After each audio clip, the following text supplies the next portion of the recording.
Oh, thank golly, I am done with this part of the project. Basically, in order to get bounding boxes onto your HTML web page with OpenCV, you have to use a lot of arrays. Arrays, arrays, arrays, and more arrays. And I don't know why, but arrays just cook my brain. So this is cool. This is cool. This is basically a bounding box around a face that is being dynamically created by a data set that was output by OpenCV. So we can see a face here.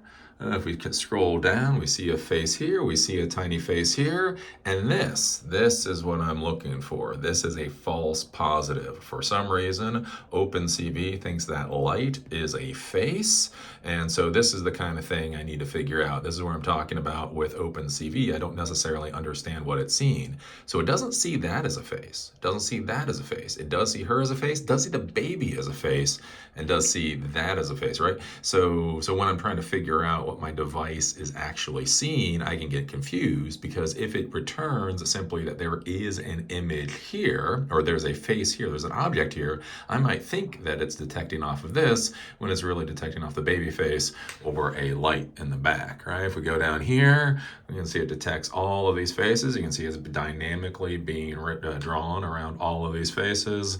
And I am just a happy, happy, happy boy right now. So basically this uses two scripts. So the first script is a Python script. And what this Python script does is it looks for all of the pictures in the upload folder, basically scans through them with OpenCV. It detects if an object is actually seen. And then basically what it does is it writes the information to a pic-data.txt file. So whenever the script starts up, it overwrites what's already in the file to clean it, and then it goes through. And basically with this, we use the frontal face hard cascade, the alt one we're currently using. It goes through basically if an object is found within an image, it gathers all of the, gathers the coordinates, so it gathers the X, Y coordinate plus the width and the height of the object that it determines, grabs that information, and essentially what it then does is it writes into the text file the picture name plus all of this data that we got up here, this pic data. It drops that in as a string, and so with that, we get this output. So this is the actual output from the Python script. And so what you can see here is in the upload folder, image 2715, and these are the coordinates, XY coordinates with the size of the object. 3179, the same thing. One of the issues I ran into though is, there we go, is we can see faces 2, it gives me this coordinate, but then it gives me, every time it finds a new object, it then gives me a new record. So I had to actually go through, and once I had this text file, the first thing that I had to do is clean it up for PHP so that I only get one set of records. So basically all I want is one line that says faces 2 with every single place where an object is found. So if we go over here, this is the PHP script that I created, and this is where we have all the arrays. So we go to that pic data file. We create a named key array. So a named key array is where the index actually has a name for you. Basically, when we use file here, every line in this text file turns into a value in an array. So we step through the value in the array, or we step through the lines, so every single line. So basically what we do is we go to the first line, we explode that into its own array, and then that is going to be results. So we're going to have the result array. So then we have coordinates. So basically we split on, here, we split on that little brackety thing. And so everything before that is in index 0, everything after that is index 1. And then what we do is we clean that up. So we create the coordinates variable from result 1. We trim it, get all the white space off, then we right trim to get that off. And then what we do here is we do the key array that we created. Then we put a named key, so the result 0. So here, right? So the front of this is the picture, the 0 index is the picture, the 1 index is the coordinates. So we say, okay, at this named key, have the value be the coordinates. And essentially what this then does is it goes through and it overwrites. So if a named key doesn't exist, it creates the named key. So it would be upload faces to PNG. That would be the named key. And then it puts this as the coordinates.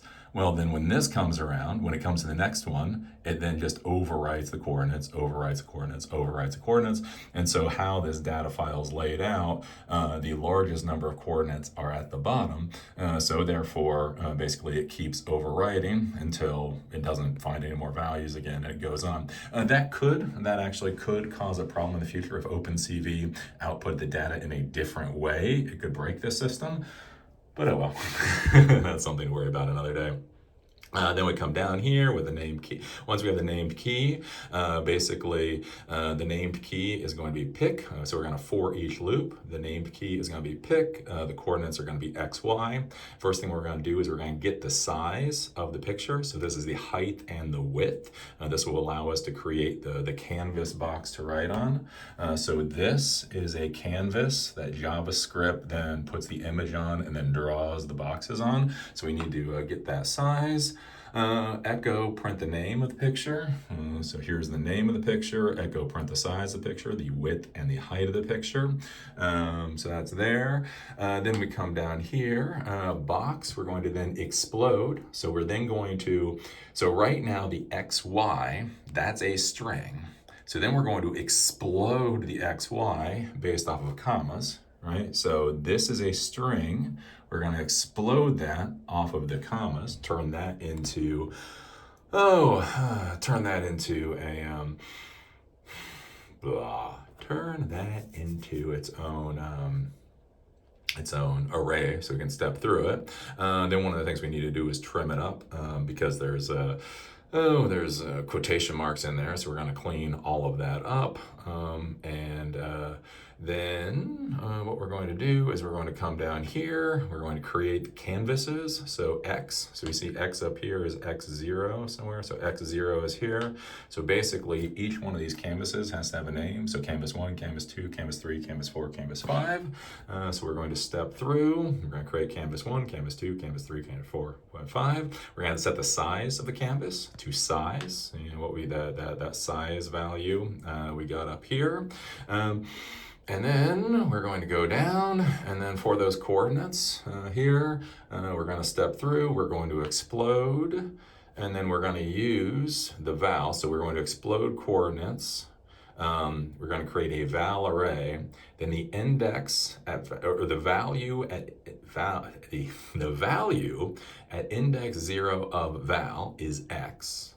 The value of index 1 of val is y. This is height, or this is width, and this is height. So basically what we're doing is we're creating x, so how far over from the left-hand side, that's val 0. Then val 1 is how many pixels down from the top. Then val 1. Then val 2 is how wide is the box. And then val 3 is how tall the box is. And basically we go through, and that's how we get this. And so it dynamically gets created, which I think is pretty cool. If we go here, just to show you that this is really real. Really real. I'm not just playing with you. Anyway, there's a set of faces there. That's a new set of faces. Save image as. It doesn't have to be JPEG or PNG. Okay, so this is a JPEG, all right? So therefore, we're going to save this into the upload directory. So we're just going to simply save that there. Okay, remember what that looks like. And then we're going to go down here, and we're going to run the script, the Python script. 1, 2, 3, 4, 5, 6. So it's going to go through, it gives us a crappy lot of output here so we can see what's going on. Okay, so with that, we can go to here, and if we refresh, we should see something different. Ooh, look at that. We got lots and lots and lots of data there. And so if we click on this, we should be able to refresh. And look, that's that picture. And so it dynamically put that in there. So that's the drag lady again. This is our new picture. It sees these people as faces and gives us the XY coordinates and automatically creates the box. It is interesting. It doesn't see these people on the side as faces. And we look through and everything still seems to be pretty good. So that shows you the OpenCV is able to dynamically detect the faces within the image. It outputs those values to a data file. Then PHP is able to dynamically build a web page. And with JavaScript, it's able to then put the images on the web page and do the bounding boxes. And again, as I've said before, people ask me, Eli, what language should I learn? And just for this stupid project, this is a very stupid project. That's Python. That's PHP, and that's JavaScript. And that's before we even get into the formatting, so many other stuff going on. So anyways, very excited about this. I think my brain is cooked as far as arrays are concerned today. So tomorrow, we will then super glue this into the finished product. But I'm very, very happy. Look at that. That is cool. And I will tell you, again, one of the big things in the technology world is just figuring out what technology is required to do the bounding box. Because I was talking to somebody yesterday and he said, oh, you just use CSS. And I was like, oh, yeah, that's what I thought too.